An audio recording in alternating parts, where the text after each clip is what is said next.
Good morning, everyone. Welcome to worship with the community of Westside Unitarian Universalist Church, where compassion leads us to work for justice and equality. I'm glad you have joined in our virtual service today, and I hope you find something in this gathering that renews your sense of community and connection and nourishes your heart, mind, and spirit. My name is Shari Woodbury, and I'm the minister at Westside. I'm so glad that we can stay connected through virtual worship in this time of sheltering at home. And I want to thank our technology helpers today. Behind the scenes, we have Caroline Nixon, Janelle Weaver, and Nikki Kennedy. And also a shout out to Charlie Ford for music mixing earlier this week. And as always, thank you to our wonderful pianist, Yuki Kumamoto, who not only supplied music, but today has given us some wonderful images to look at as well. Whether you come as a spiritual seeker, an atheist, or a theist, whether you find inspiration in the great books, or the great outdoors, or great conversations, all are welcome in our inclusive congregation. If you're so moved, you can try out the chat feature, as I know many of you have already been doing, and type in some words of welcome to both members and to visitors who may be joining us this morning. On behalf of our entire community, I say to all, welcome. Today's order of service is a PDF. The link was provided in the email, and it's also being posted periodically there in the chat, so you can grab it from there if you'd like to open that. Please do continue to watch your inbox, the church website, and our Facebook page for updates on how you can stay plugged in. And you can also stick around after our service today if you would like to join us in virtual coffee hour. We'll continue to put folks in small breakout groups so you can connect with each other. First, I invite you to consider what will help you to be present for this worship service. Please make yourself comfortable wherever you are this morning and continue to do so throughout the service. Now let us worship together as we listen to this morning's prelude.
If you have a chalice where you are, I invite you to gather it, and your matches are lighter so we can all light together after the opening words. I would also like to invite my daughter, Avanel, who is watching in the next room, to come and join me, and she's going to help light our chalice in a moment. Our opening words this morning are from L.A. McCrae. We light this chalice on the shores of life, gathered as one at thresholds unknown, surrendering to the mystery and blessing that surely awaits as we dispel fear and call forth love, light, and peace, crossing over the threshold together as one.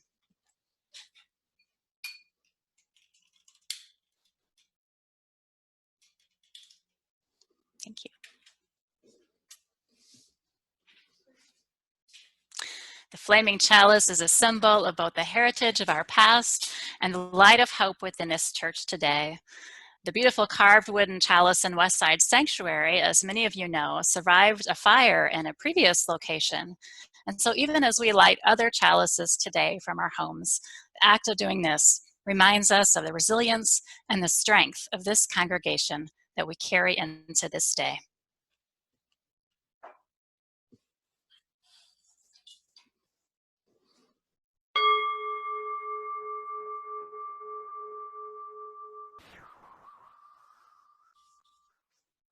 Our chalice song this morning is Coming Home, and you can join in singing as it is played.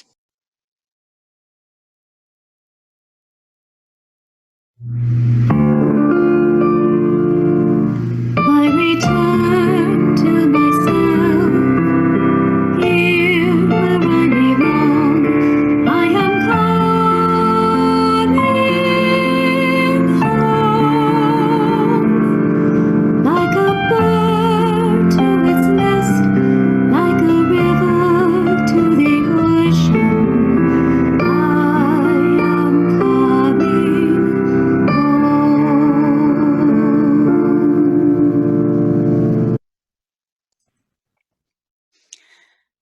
And from your home, I invite you to sit tall or stand and join me in reciting the affirmation, which is in the order of service and will be on the screen here again momentarily.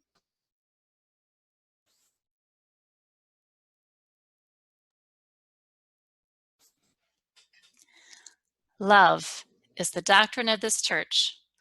The quest of truth is its sacrament, and service is its prayer. To dwell together in peace, to seek knowledge and freedom, to serve others in community, to the end that all souls shall grow into harmony with creation. Thus do we covenant with one another. And please join in singing our opening hymn, number 301, Touch the Earth, Reach the Sky. We'll sing the 3 verses you see there on the screen.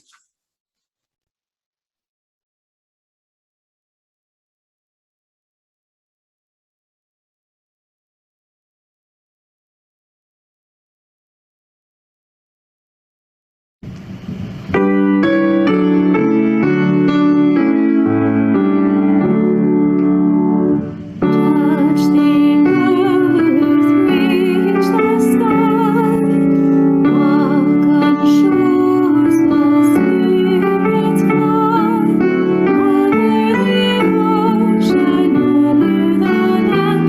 I fear the quest to understand. Touch the earth, reach the sky. Children ask the reasons why. In our lives the answers show, and by our love they learn and grow. Touch the earth, reach the sky. Soar with courage ever high. Spirits joining as we fly, to touch the earth, to reach the sky.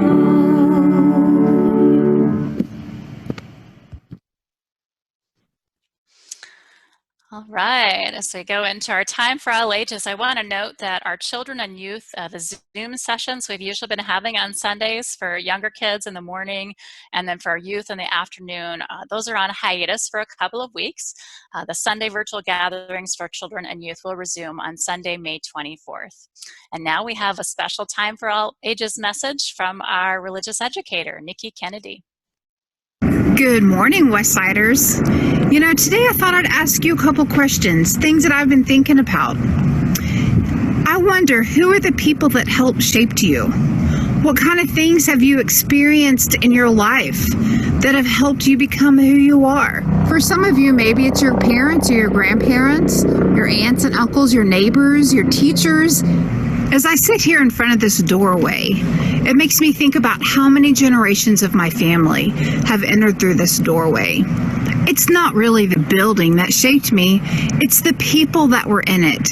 It's what they taught me, it's what they challenged me to learn. It's the way they equipped me to be the best.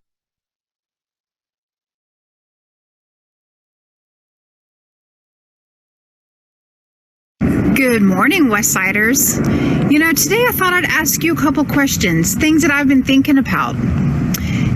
I wonder, who are the people that helped shape you? What kind of things have you experienced in your life that have helped you become who you are? For some of you, maybe it's your parents or your grandparents, your aunts and uncles, your neighbors, your teachers. As I sit here in front of this doorway, it makes me think about how many generations of my family have entered through this doorway. It's not really the building that shaped me, it's the people that were in it.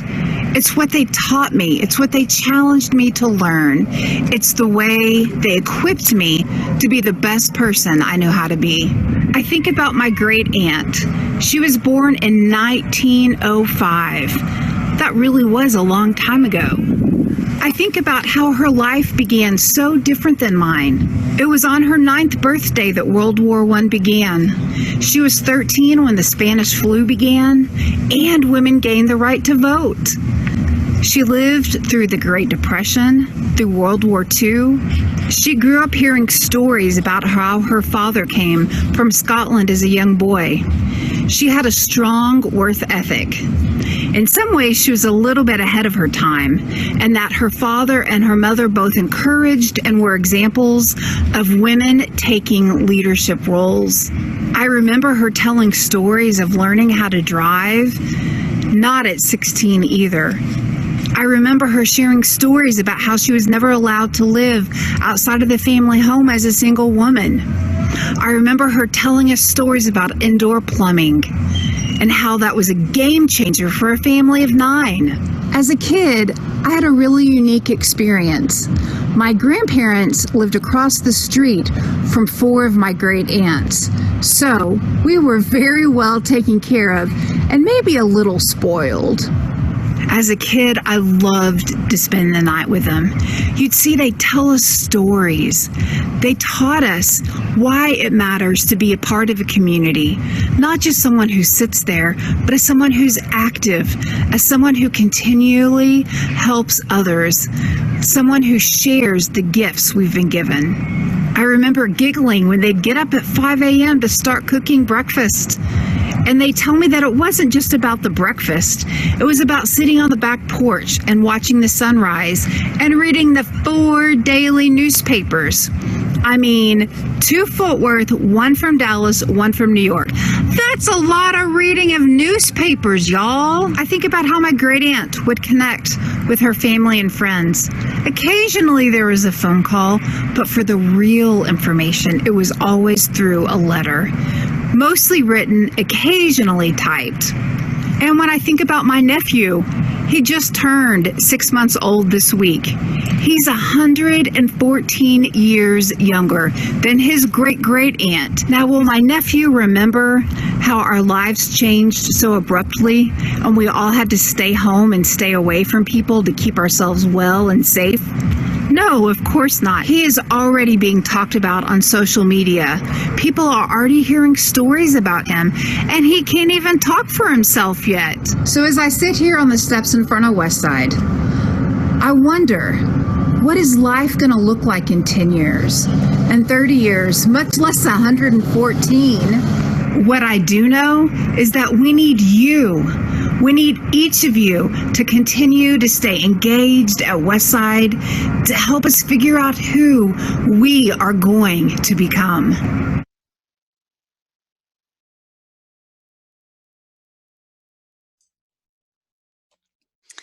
Thank you, Nikki, for that message. Now we go to our joys and concerns. Oh, my camera keeps slipping. I didn't receive any by email this week. I invite you, if you have a joy or concern that you'd like to share, to go ahead and put it in the chat and I'll share it from there. Just remember that because we are live streaming and we'll be posting this recording, there we go, later, that others may hear it besides those who are present right now in worship. What joys and concerns do we have from the Westside community today? Amy shares, I attended my young adult con yesterday afternoon via Zoom. Loved it. That's great, Amy. Thank you for sharing. We should say, maybe stop and say Happy Mother's Day to all those who are celebrating. And Janelle shares, missing my mom today, but she was my first great role model.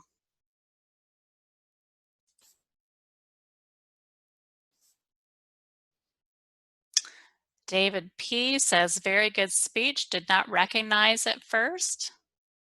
I wonder if maybe he's talking about the lovely time for LA we just had from Nikki via video. It was nice to see you right in front of Westside by the red doors there, Nikki.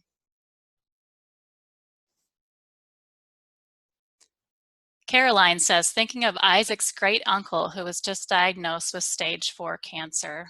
So sorry. Stephanie Jeffers, grateful for my mom.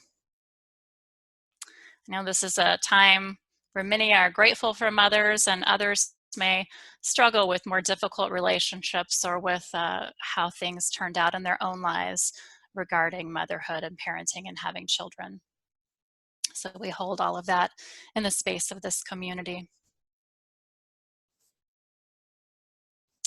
Okay, sounds like those are our joys and concerns for today.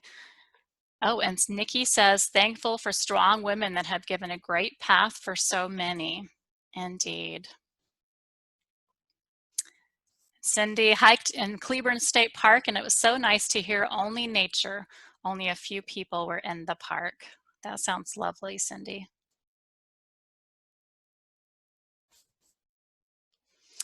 Well, thank you for sharing some joys and concerns with us. Let us call into our circle of care this morning, all for whom we may be concerned, or perhaps even sharing a joy. If you'd like to write any additional just names in the chat, I'll simply call out their names into our circle of care. And we call into our circle of care this morning our friend Redfon Fallis with continued wishes for her well-being. And we call into our circle of care Elaine. Let us call into our circle of care the family and friends of Ahmaud Arbery and all who grieve the injustice and racism in our country for this young man who was shot and killed in Brunswick, Georgia this spring for running while Black. And we call into our circle of care all of those hospitalized with COVID-19. Yes.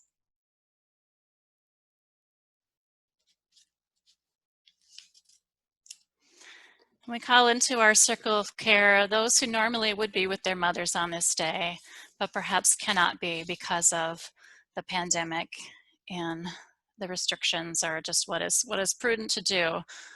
With gratitude for all who are protecting their mothers by not seeing them on this day. And I want to call into our circle of care all of the people who are continuing to carry out the mission of this congregation, those who are supporting worship today, and all of you who are on the caring team, and all of the people who are just spontaneously caring things for one another with phone calls and Facebook messages and little notes in the mail and many other practical things that I know you all are doing to help one another through this time. Sharing draws our community closer together. Please do remember that your pastoral care associates are available to support you with deep listening. And we also do have the InReach Fund administered by the pastoral care team that can help members and friends through a time of short-term financial need. So when you would like to connect with this team, you can reach out directly to any of them, or you can send an email to pastoralcare@westsideu.org or call the church and you will be connected. We are here for you. This morning's centering song is number 391, Voice Still and Small. And the words will be pulled up here momentarily. I'll just lead it a cappella and invite you to sing with me if you would like to do so. Voice still and small, deep inside all, I hear you call, singing. In dark and rain, sorrow and pain, still will remain, singing. Calming my fears, quenching my tears, through all the years, singing.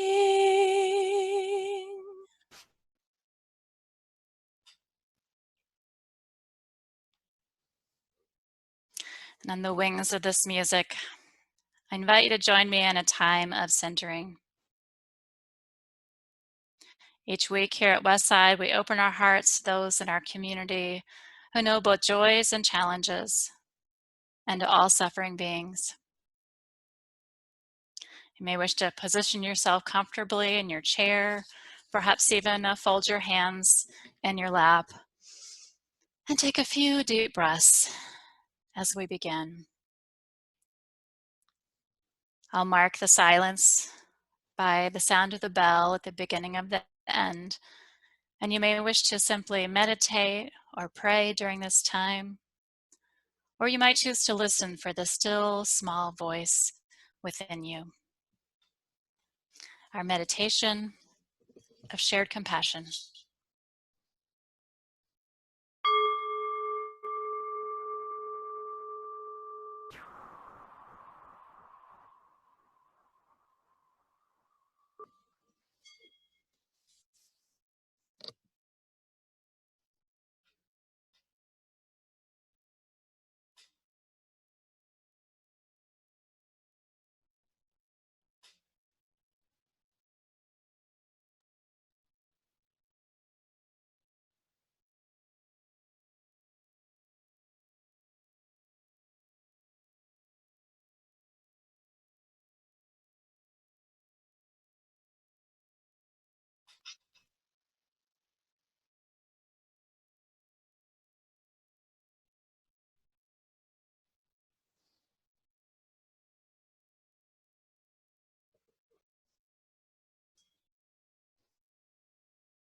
Westside has a long tradition of reaching out to the wider community and generosity.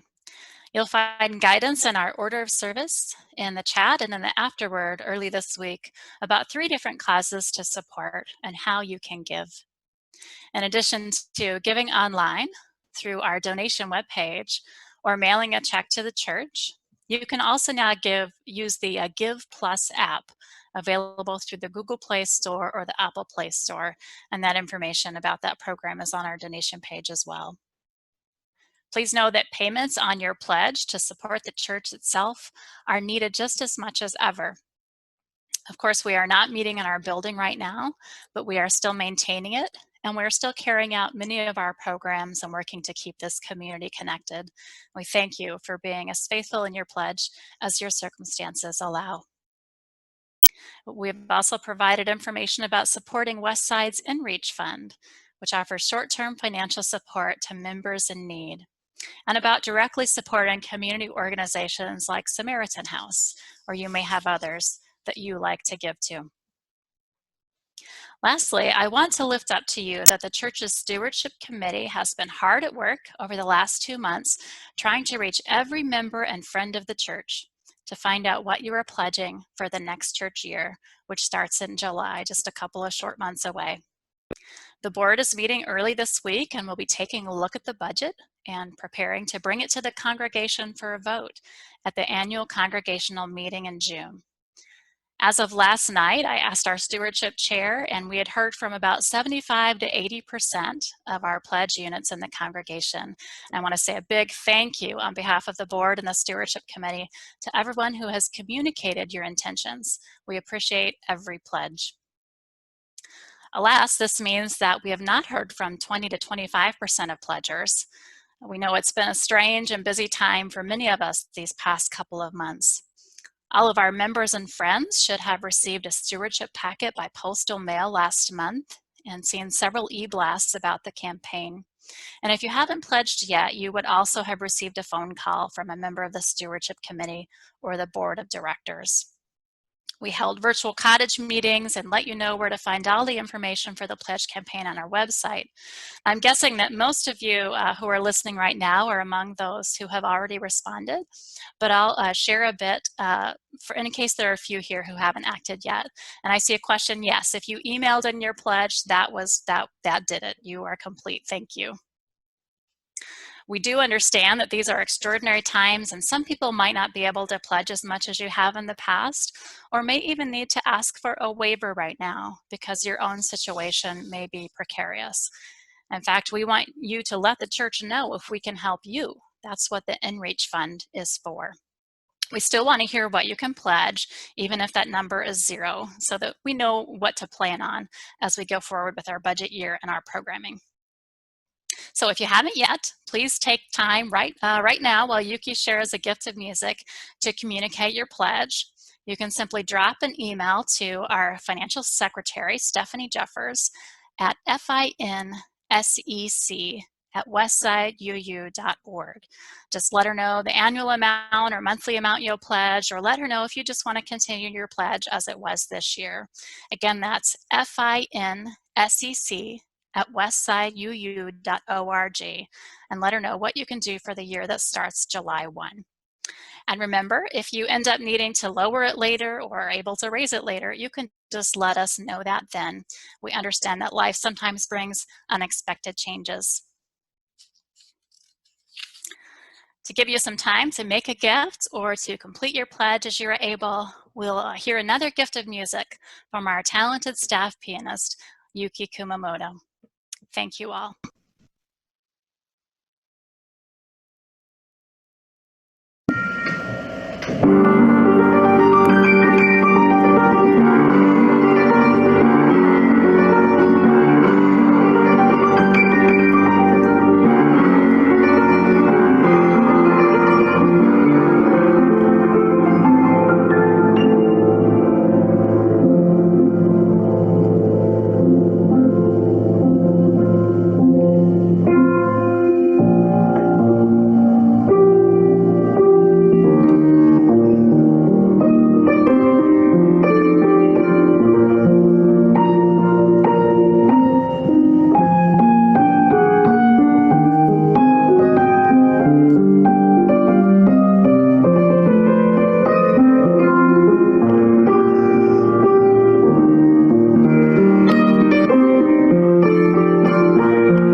Thank you, as always, for the beautiful music, Yuki.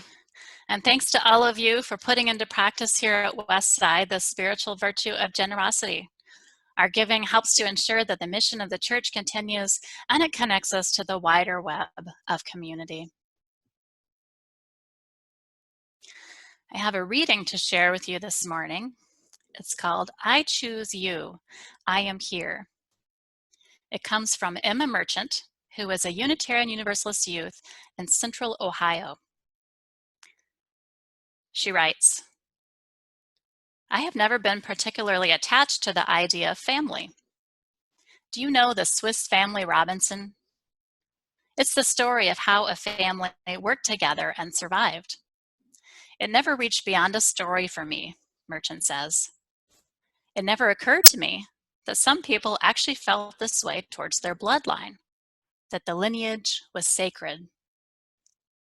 To me, it always seemed that blood could be spilled. I've always felt that when people identify family as something important and universal, what they are truly addressing is unconditional love. She goes on, I've always been more enchanted by the idea of chosen family. The thought that we are each making a choice to be here in this family, in this community, is powerful. We have actively chosen to come and be here. I'm not stuck with you because you're my cousin and I'm not allowed to be rude. I could leave if I wanted to, but I don't because of the way that we have each nurtured this community. I choose to be stuck with you for better or for worse. Merchant goes on, and we have continuously made this choice over and over again. Every time we attend worship, every time we donate our time and energy, every time we clasp hands in meditation is a promise. I am here for you. The DNA of this community may be metaphorical, but it exists within me. The words covenant and right relation are second nature, placed on my tongue almost since birth, but they are words that I have chosen to bring into my life. My heart beats with the blood of this church, pounding out, I choose you. I am here. This is a safe space, a place of learning, a place of compassion, a space created by the very idea of love. We chose to build a sanctuary because we chose to be together. There's no use for a church of people who hate each other or a church of ghosts. We make the choice to stay stuck together, Merchant says, even when we don't even want to be in the same room. But we always come back to the table because we choose to be together. Through thick and thin, we have chosen love. And in hard times, struggling times, times that we face every day, we come together even closer. We make the choice to listen to each other. We make the choice to pick each other up. And we make the choice to love each other. We have built this community with our commitment to that love. We all have many different reasons for being here, Merchant acknowledges, but I like to think that we all have one common reason for being here: love. Over everything else, we are here because we are the people who choose love. We do not have a bloodline, but we have a deep, unconditional love that runs through us all. We choose that love. We choose each other. Our hearts echo, I choose you, I am here, I am here, I am here. Thus ends the reading. Let's have a bit of silence before I begin my reflection. And in the quiet, I invite you to consider what it means to you to be part of the chosen family of this church, and to remember how your journey brought you here.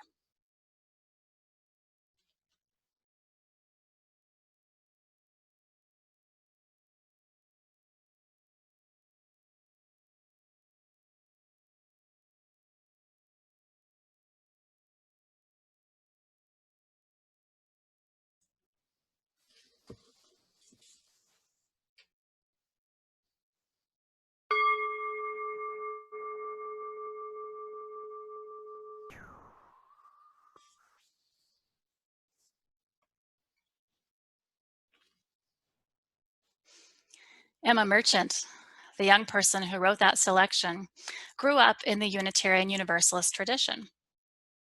I wonder how many people here at Westside did as well.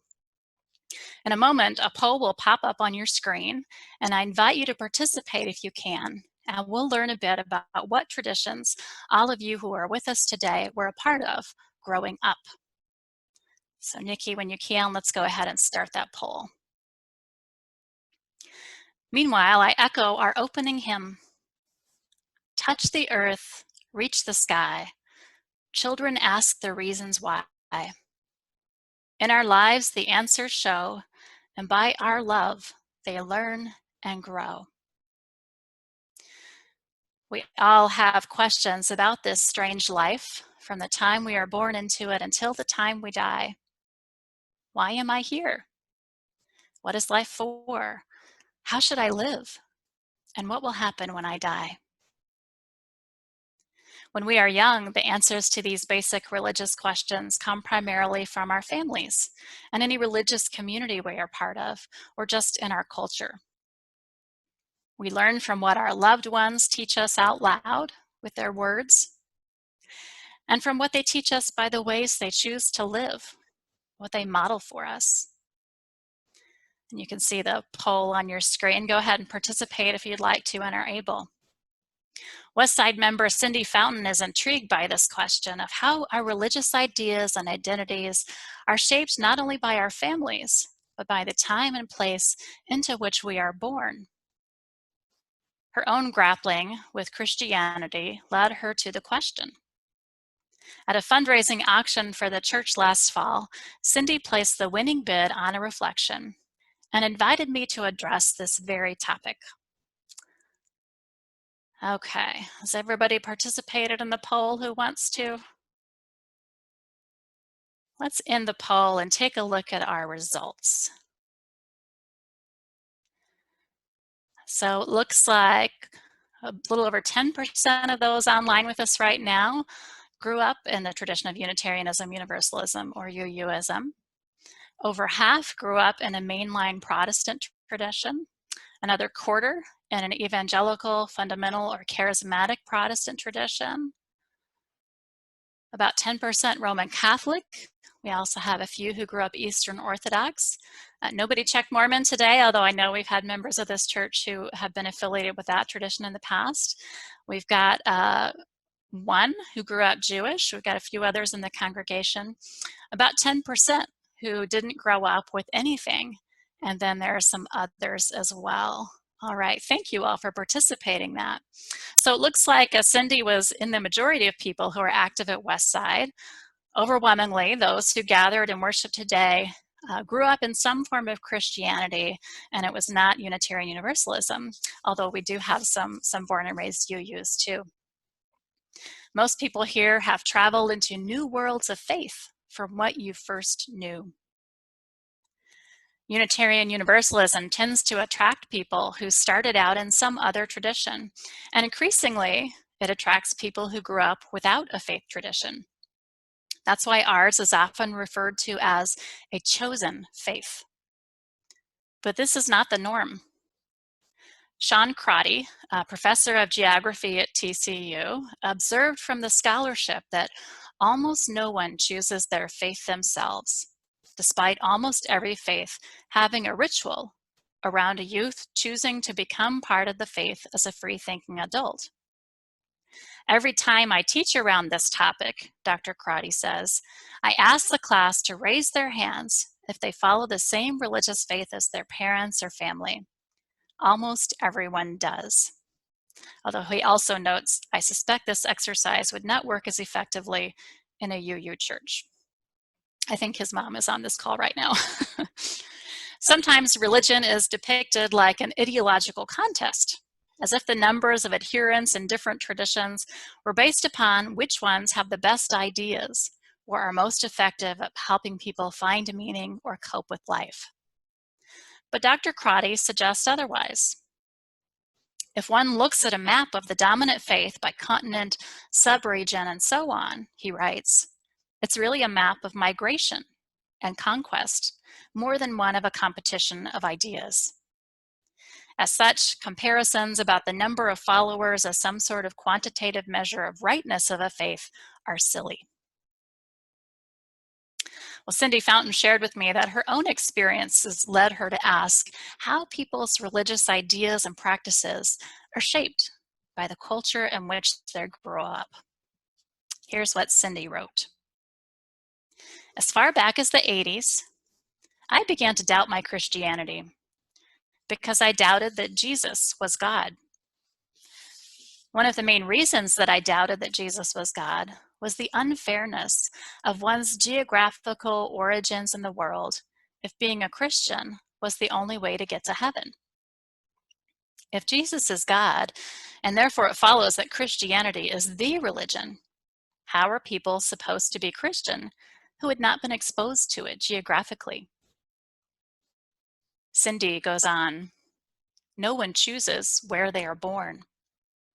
And it is very common and natural that where we are born, we're more likely to be raised in the dominant religion or non-religion of that country, region, or community. It didn't make sense to me, she continues, nor seem fair that some people had an extra responsibility to make sure they came to Jesus before they died in order to be saved and go to heaven. My view expanded when I read The Rise and Fall of the Roman Empire, also in the 80s, when I was examining my Christianity. And Cindy shared two realizations that she had as a result of this study of history. One was that the Bible is a book selected and edited and distributed by human beings, particularly, she notes, by the patriarchy. So it's not the infallible Word of God in the way that she was taught as a child. The second realization she had was that it was a series of historical events and decisions by people in power, again part of that patriarchy, that led to the Western world being dominated by Christianity, and a particular type of Christianity at that, I would add.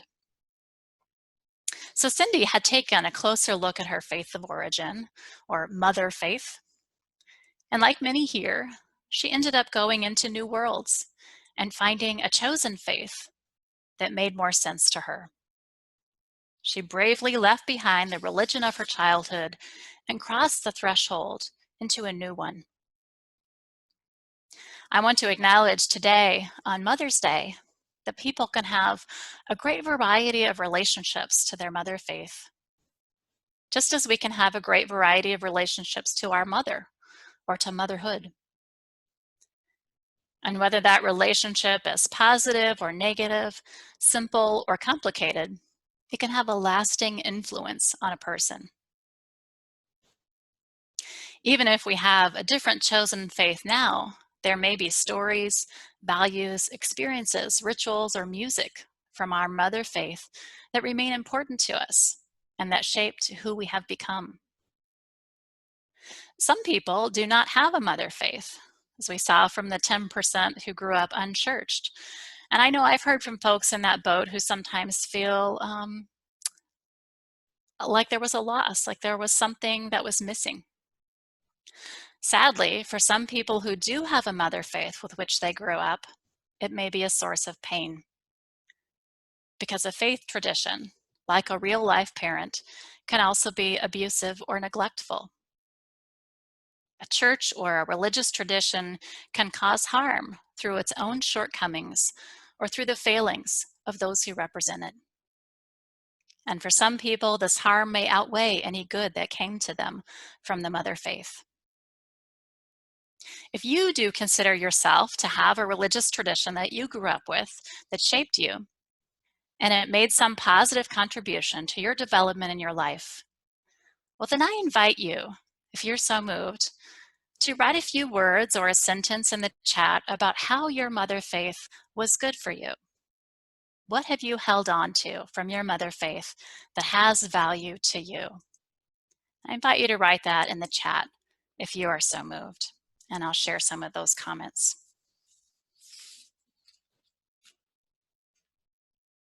What have you valued from your mother faith that you continue to claim or be shaped by in a positive way?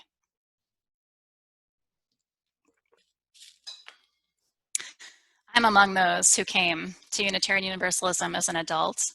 And while I was growing up, my family was Methodist. My parents still are. In my childhood church, I had positive experiences of caring community and being with my family. I learned some of the stories from the Bible and took in the example that Jesus loved everyone, no exceptions. I also got to sing a lot of wonderful music with the church choir when I was in high school, and those were good things for me. Which isn't to say that I wasn't analyzing the lyrics of those choir songs and sometimes silently objecting. I was already a UU and didn't know it. Let's see what folks are sharing here. Jesus' message of caring for the poor, the sick, and in prison, says Janelle. And Callie, who I remember grew up Catholic, says, I love the rituals and community. Amy writes, the deep community formed in small groups, Girls in Action, youth groups, women's Bible study. Dwight writes, it was a wonderful and supportive community that nurtured my family and me for decades. And Caroline, one of our born and raised UUs, says, my mother's faith values match those of my profession of social work and respect for all individuals, her mother faith of UUism. Rokio says the compassion and love that Jesus had for all was a positive thing from the mother faith. Chandra in India write music and the message. Nikki says, thinking for myself, the importance of mission, music and church empowered and taught me a lot. Jane H. says the value of community. Sue says, I learned do unto others and love your neighbor. Julie learned concern for the poor, intergenerational care, and especially for elders. Leotai got from her mother faith having standards for living a meaningful life. Barbara found consistent ritual with opportunities for considering the big questions, especially in her coming of age class. Okay, we may have another born and raised UU there. Carol writes, the discipline of weekly attendance and love and concern for others. Sharon and Gary valued the Presbyterian Childhood Church. There I learned deep moral and ethical lessons along with the story of Jesus's life and his teachings, which together have informed my religious life. That was Sharon. And Pete writes, the social teaching of a Jewish rabbi named Jesus. Glinda gained a foundation in biblical stories and traditions, as well as the songs of the Southern Baptist Church. I can still sing along with many of them after over 40 years away from my mother faith church. Barbara says, but in high school, I joined the Baha'i faith as it made more sense to me to think of all religions as one. All right, thank you all for sharing some of the positive things that you gained from your mother faith, and you can continue to share later on after the worship service if you would like. I don't want to dwell on the negative, especially in a large group like this, but you can talk more in breakout groups later about any difficult parts of your experience with a mother faith, if you would like to do that as well. On this Mother's Day, I am moved to appreciate how the religious traditions that nurture people, and indeed the people of all genders that raise young ones up and teach them about right and wrong and love and justice, I am moved to appreciate the positive ways such teaching can affect people and the world. And in that spirit, I would like to share with you a music video called Mothers of Change. This was created by a UU who is active in one of our churches in New Jersey. Her name is Delphine, and I share it with her permission.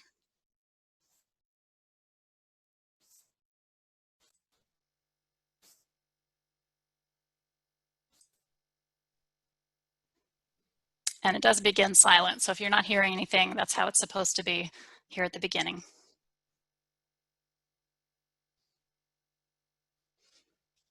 It's dedicated to the mothers of all genders, raising up a radical army of children.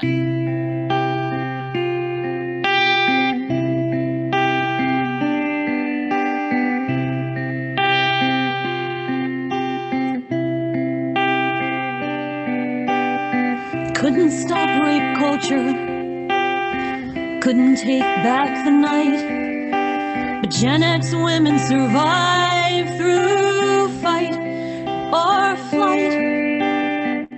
Glass ceilings above us, yeah, we knew Bush lied, but we didn't stop the war, honey. we barely even tried, but we raised the millennials. We let them play outside the closet, and we kept them safe. We stayed up late, learning new pronouns, new names. We raised the millennials. Yeah, we are the mothers of change.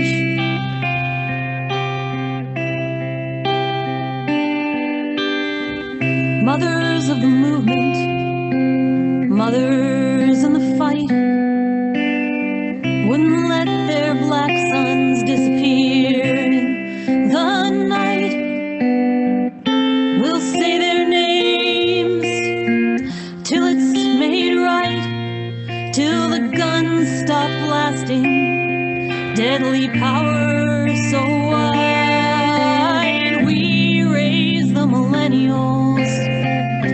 We let them play outside with nothing but our words to keep them safe. When the tanks came, we stood in their way. We raised the millennials. Yeah, we are the mothers of change.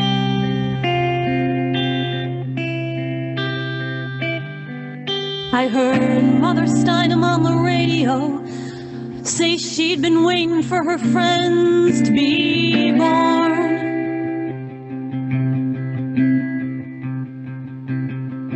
She'd been waiting for the millennials, and I cried 'cause she was right, and I cried 'cause she was wrong.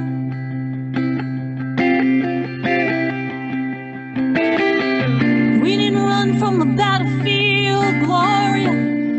We were sowing the seeds of war.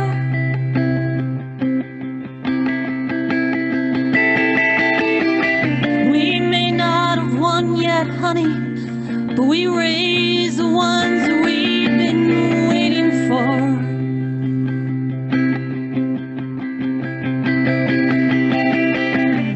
We're the mothers of Parkland, of Me Too silent plight. Though we came up in darkness, we raised up light, raised up water protectors, labored BLM and trans rights. We raised Emma, Greta, and AOC, mothers hidden from sight. We raised the millennials. We're raising Generation Z. Hey,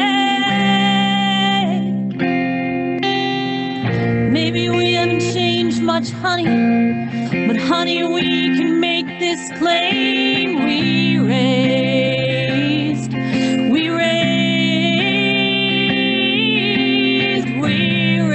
the millennials.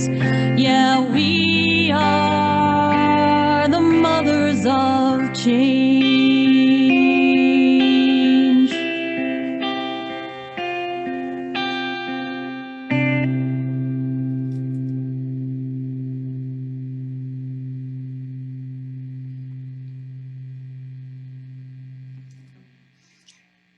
A mother's place is in the resistance, indeed.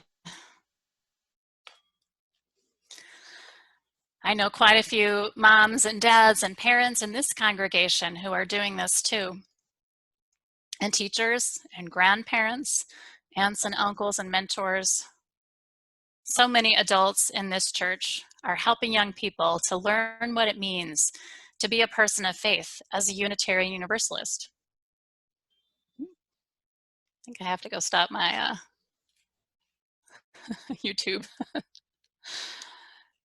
Oh, stop.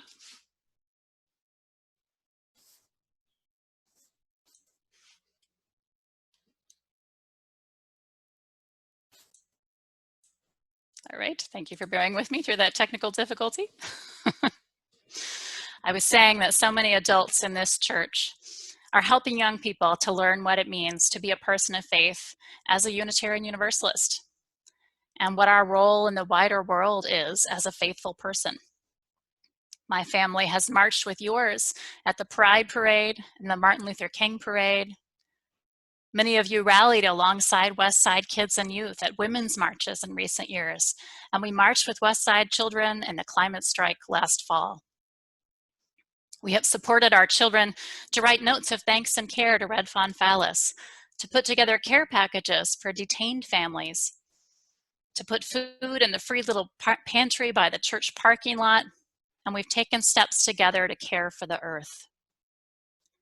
We have taught our young people at this church about racism and privilege, and with some of our younger children, renamed one of our classrooms for an amazing historical Black UU woman. Some of us have actively rewired our brains so we can use the pronouns that reflect the gender identity of young people in the church because we love them. Some have helped them learn in Our Whole Lives or OWL classes about healthy sexuality and provided a place that is safe and respectful for all youth, including LGBTQ youth. There's more, but I'll stop there. All of the adults who do such things as a part of this religious community, whatever your gender or your family status, you are part of the mother faith for our children. You are mothers of change. Now I want to come back to Cindy, as if I haven't just been talking about her with much of that, but back to her religious journey from her faith of origin. Having deduced that the geographical place we are born in is most likely to determine our religion, or our first religion or religious exposure, Cindy went on to conclude that because of this, no religion can be the one or true religion. She decided that no single religious path alone could be right. I think that's true. There are many positive ways to be religious and many problematic ones. And there are ways of being that many may not think of as religious that are also valid and worthy and make a difference. I believe if you want to assess whether a tradition is good, you have to look at its effects. By their fruits shall you know them, as Jesus said. And it applies to any religious tradition or ethical tradition. To the extent that a tradition helps people to become more whole, to make positive meaning, to live a life of love and honor, to that extent, it is a force of good in the world.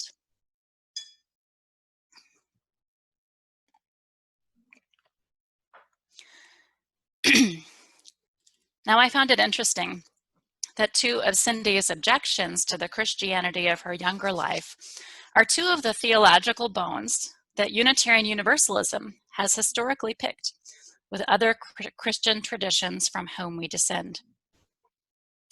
First, she doubted that Jesus was God.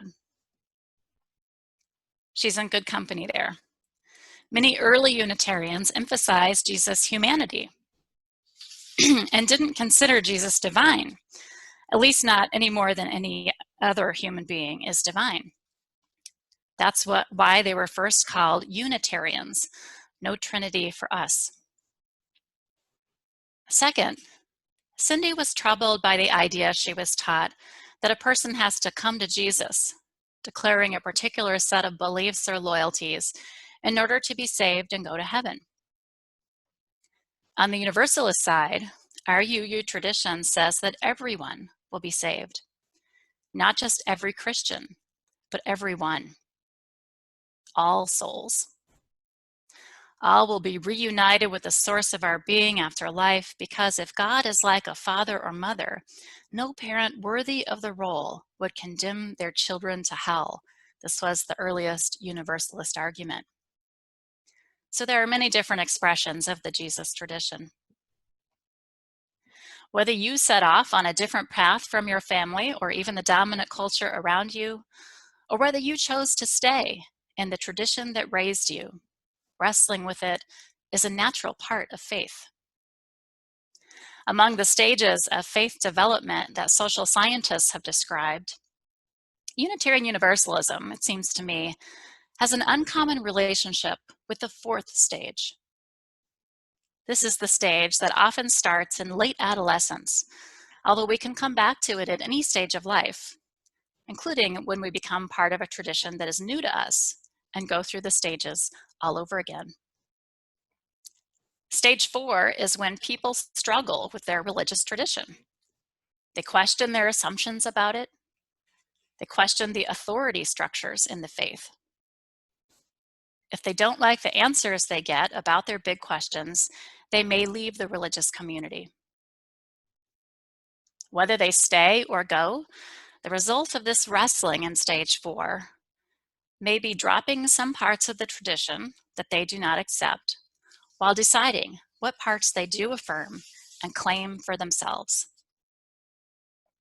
It sounds to me like Emma Merchant, the UU youth who wrote this morning's reading, I Choose You, has come to this point in her own faith development. She grew up in this tradition and has chosen to stay. She has decided what is important about it that she values: community and commitment through thick and thin, covenant and right relations, and love. Over everything else, Merchant writes, we are here because we are the people who choose love. As Nikki told the children during the Time for All Ages, we invite you to stay engaged at Westside and help us figure out who this church is going to become. If, like Emma Merchant, you also choose love, and if you choose to continue your faith development as part of this tradition, this church, if you choose Westside through thick and thin, then I invite you to do a couple of things. One is, if you are a member or friend and have not done so already, please turn in your pledge so the board of directors can make informed plans for the future of the church. I won't belabor this as I addressed it earlier during the offertory, but we need to hear from everyone, whether you cannot make a pledge or will keep it the same, or need to lower it, or are able to raise it.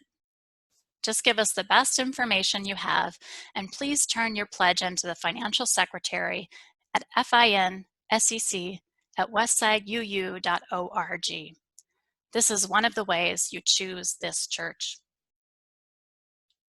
And the second thing I invite you to do, if you choose Westside, is to participate in the democratic process of this church.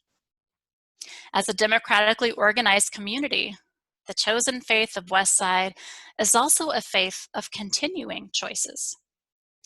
And there are some big choices in front of the congregation in the near future.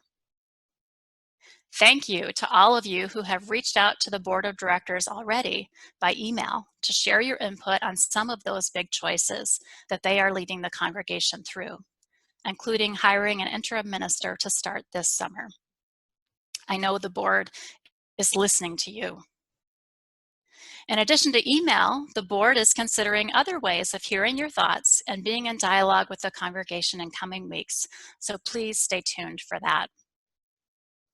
You can also continue engaging in our democratic process by learning how to participate in the congregational meeting coming up in June.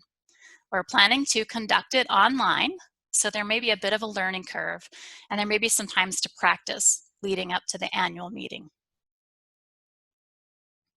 Earlier we sang, touch the earth, reach the sky, soar with courage ever high, spirits joining as we fly to touch the earth, to reach the sky.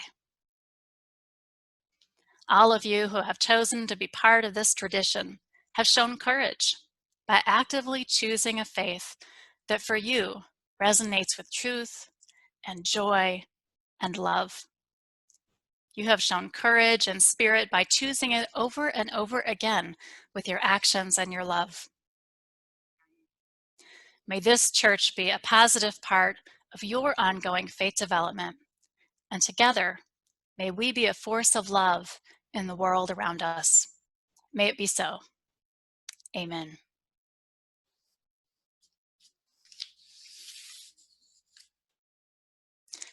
I invite you to sit tall or even stand if you need to stretch a little bit, and join in singing our closing hymn, number 368, Now Let Us Sing.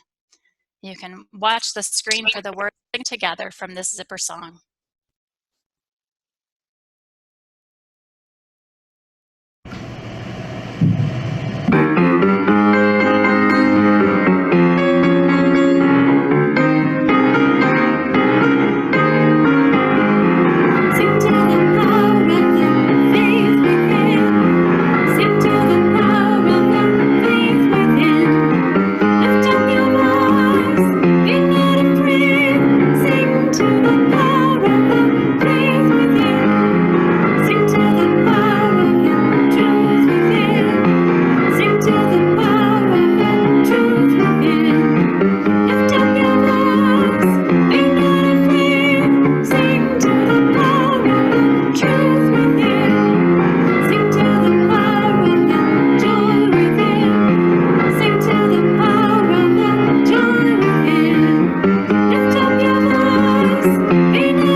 All right.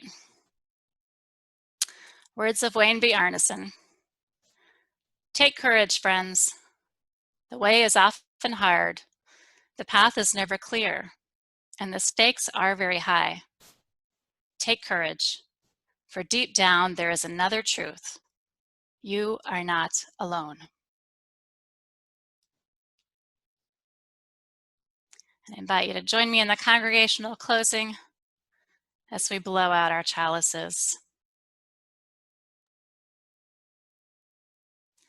Let us go in peace, believe in peace, and create peace in our lives and in the world. May it be so. If you'd like to participate in our virtual coffee hour, please stay on the call and you'll be placed into a breakout room with several other people.